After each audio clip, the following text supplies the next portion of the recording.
ഇപ്പോഴിതാ ബംഗ്ലാദേശിൽ നിന്ന് ഇന്ത്യയെ അത്യധികം ആശങ്കപ്പെടുത്തുന്ന രീതിയിലുള്ള ഒരു റിപ്പോർട്ട് പുറത്തു വരികയാണ്.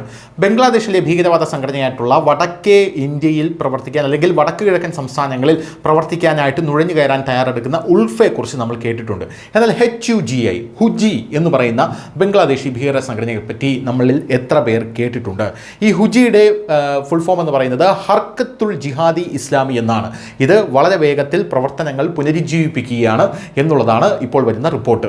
എവിടെയാണ് ഇവർ പ്രവർത്തനങ്ങൾ പുനരുജ്ജീവിപ്പിക്കുന്നത്? ഇന്ത്യൻ അതിർത്തിയിലാണ് ഇവർ പ്രവർത്തനങ്ങൾ പുനരുജ്ജീവിപ്പിക്കുന്നത്. യഥാർത്ഥത്തിൽ ഈ ഹുജി എന്ന് പറയുന്ന ഭീകരവാദ സംഘടനയുടെ ജന്മം അത് പാകിസ്ഥാനിലായിരുന്നു. അതിനുശേഷം അവർ ബംഗ്ലാദേശിലേക്ക് കുടിയേറി. ISI എന്ന് പറയുന്ന പാകിസ്ഥാൻ ചാർജ് സംഘടനയുടെ സപ്പോർട്ട് ഇവർക്ക് കൃത്യമായിട്ടുണ്ട്. പാകിസ്ഥാൻ സർക്കാരിൻ്റെ സുരക്ഷാ ഗ്യാരണ്ടികൾ ഈ ഭീകര സംഘടനയ്ക്ക് ഉണ്ട് എന്നുള്ള റിപ്പോർട്ടുകൾ പുറത്തു വരുന്നു. പോരാത്തതിന് ഈ ഭീകര സംഘടനയെ നമ്മുടെ ഇന്റലിജൻസ് ശക്തമായി നിരീക്ഷിച്ചു കൊണ്ടിരിക്കുകയാണ്.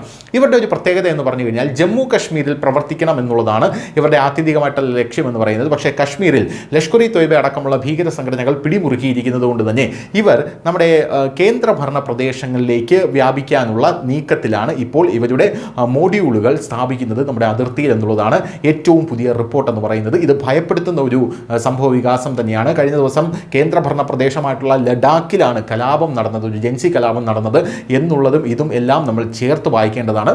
ആ കലാപം അവിടെ നടക്കുന്നതിന് മുമ്പ് സോനം വാങ്ചുക് എന്ന് പറയുന്ന ഈ കലാപത്തിന് നേതൃത്വം കൊടുത്ത ആൾ പാകിസ്ഥാനിലേക്ക് ഒരു യാത്ര പോയതും വളരെയധികം ഇമ്പോർട്ടൻ്റ് ആയിട്ടുള്ള ഒരു കാര്യമാണ്.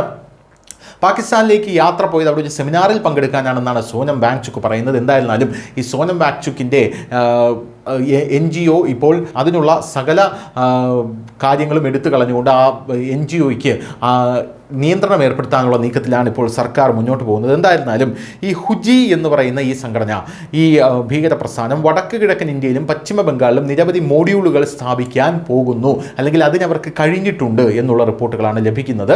കഴിഞ്ഞ കുറച്ച് വർഷങ്ങളായി ഇന്ത്യൻ ഏജൻസികളുടെ വർദ്ധിച്ച സുരക്ഷയും സൂക്ഷ്മ നിരീക്ഷണവും കാരണമാണ് ഈ ഹുജി നിശബ്ദമായിരിക്കുന്നത് എന്നുള്ളതും റിപ്പോർട്ടിൽ പറയുന്നുണ്ട്.